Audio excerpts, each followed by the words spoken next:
Assalamualaikum warahmatullahi wabarakatuh. Salam peternak dulur-dulurku.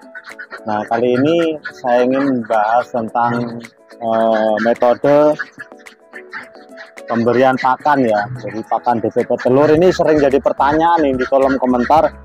Ini mau tak bahas di sini ya. Ini sekilas saja, monggo disimak. Jangan di skip dari awal sampai akhir agar paham benar pemberian ternak bebek petelur. Jadi sebelum ternak bebek petelur kita harus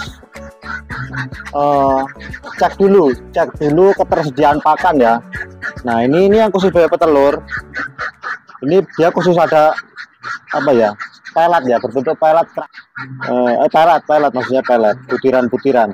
Nah kalau ayam petelur ini ada butiran jagungnya. Nah untuk merek di masing-masing daerah itu yang jelas beda nama. Biasanya satu PT tapi beda nama, biasanya seperti itu. Jadi menyesuaikan aja ya, menyesuaikan harga dan menyesuaikan ketersediaan pakan di tempat masing-masing. Jadi pakan ini yang perlu diperhatikan sebelum ternak bebek petelur. Terus usia masuk ideal bebek petelur di kandang itu usia 5 bulan sampai dengan 6 bulan.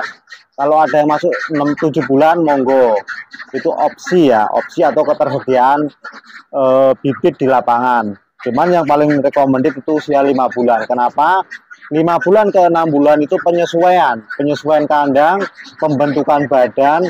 6 bulan sampai 7 bulan itu badan sudah berbentuk, nutrisi sudah cukup, itu mulai beradaptasi yang namanya lingkungan, kandang, dan proses bertelur awal. Itu biasanya telurnya kecil gitu. Nah, yang perlu diperhatikan sebelum masuk kandang, bebek petelur itu makannya kan apa ya, bersifat itu rakus ya. Sebenarnya bukan rakus sih, itu sesuai dengan kebutuhan bebek itu sendiri dulur. Jadi kalau dibilang rakus itu ya enggak juga, itu tergantung kita memberi pakan itu punya nutrisi tinggi atau tidak. Kalau kita memberi pakan dedak atau onggo atau jenis pakan yang kurang nutrisinya, ya otomatis mau satu bak penuh itu akan habis satu kali makan itu juga. Meskipun itu kalau dikilokan itu mungkin kilonya itu apa ya, melebihi target daripada kebutuhan pakan per hari, yaitu 130 sampai dengan 150 gram. Jadi perlu diperhatikan dulu, nutrisi itu minimal 17 sampai dengan 19% udah cukup. Mungkin ada yang di bawahnya, monggo. Ini khusus untuk aplikasi bebek kandangan itu seperti itu. Terus ketika bebek masuk kandang itu jangan langsung kita berikan makan full pabrikan ya, itu salah. Salah bukan secara mutlak ya, tapi salah secara manajemen. Kita kebutuhan pakannya itu nanti membengkak di biaya gitu, maksud saya seperti itu. Tapi kalau kita kuat monggo, mau habis-habisan di pakan awal monggo sampai dengan bertelur, itu opsi masing-masing. Cuman saya sarankan jangan, itu harus dioplos menggunakan pakan jadi seperti ini pakan jadi ini 1 kilo misal, dioplos dedak 1 kilo. Jika dedak di tempat daerah dulur-dulur ternak semuanya itu tergolong murah, ketika diaplikasikan biayanya masih di bawah harga pakan jadi per kilonya, itu monggo, jadi bisa lebih menekan lagi ya.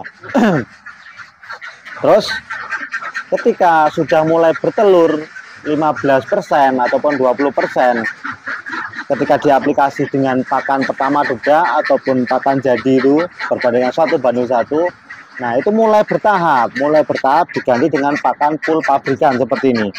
Ini bebek petelurnya seperti ini. Nah yang ada butiran jagung ini ayam petelur. Nah itu perbandingannya berapa gitu kan? Kan sering jadi pertanyaan di kolom komentar tuh. Padahal sering aku spill, sering aku beri jawaban ya. Cuman nggak apa-apa lah.